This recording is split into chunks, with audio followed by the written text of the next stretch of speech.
You ever feel like you're caught in a mystery? One where the clues are all on your receipts and the victim is your wallet.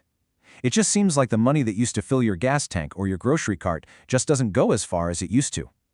So, let's dive into this and solve the case of your shrinking money. So you pull up to the pump, you take a quick glance at the sign, and there it is. That all too familiar feeling in your stomach when you realize it's going to cost even more to fill up this time. And hey, it's not just at the pump. Your weekly trip to the grocery store starts to feel like you're going into battle with your own budget. You know, milk, eggs, just the basics. Everything is slowly creeping up, and your whole financial plan feels like a moving target. So, what is this invisible force that's just draining your bank account? Is your money just worth less now? Well, in a very real sense, yeah, it is. And this culprit, it has a name. It's time we finally unmask it. Okay, so the name for what we're investigating, it's called inflation. It's one of the most important ideas in economics, mostly because it affects literally everyone, every single day. To put it simply, inflation is just the rate at which prices for stuff are going up. And because of that, the buying power of your money is going down. Every single dollar you have is losing a little bit of its oomph, its strength.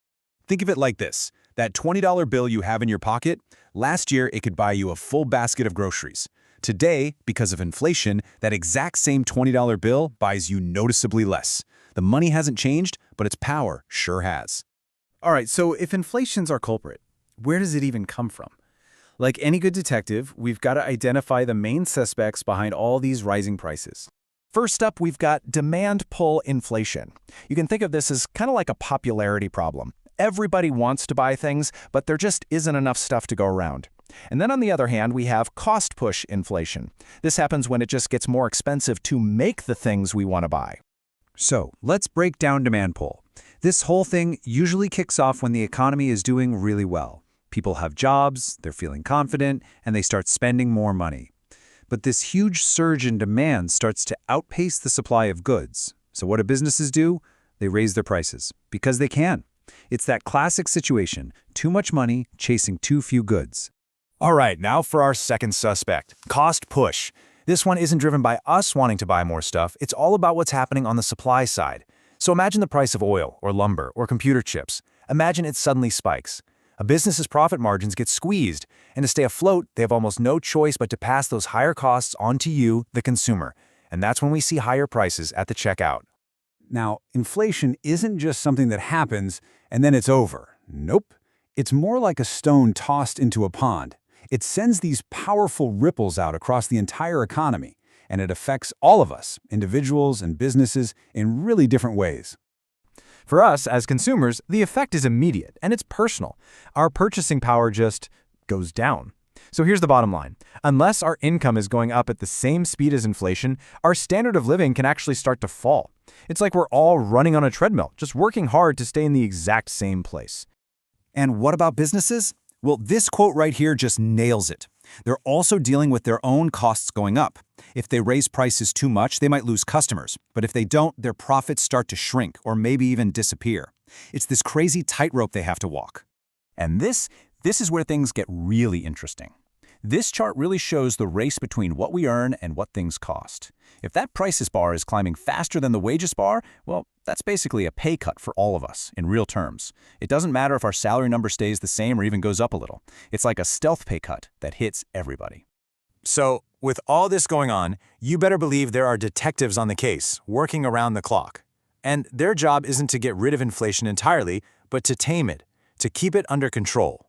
The main folks in charge are a country's central banks. They have this whole toolkit designed to keep the economy stable, and their number one tool for fighting inflation is adjusting interest rates. By making interest rates higher, it just becomes more expensive for people and for companies to borrow money. That cools down spending and slows down how fast prices are rising. But here's the crazy part, the plot twist in our whole story. Inflation isn't always the villain. Actually, a little bit of it is seen as a healthy thing for an economy. Most central banks are aiming for a target of around 2%. Why?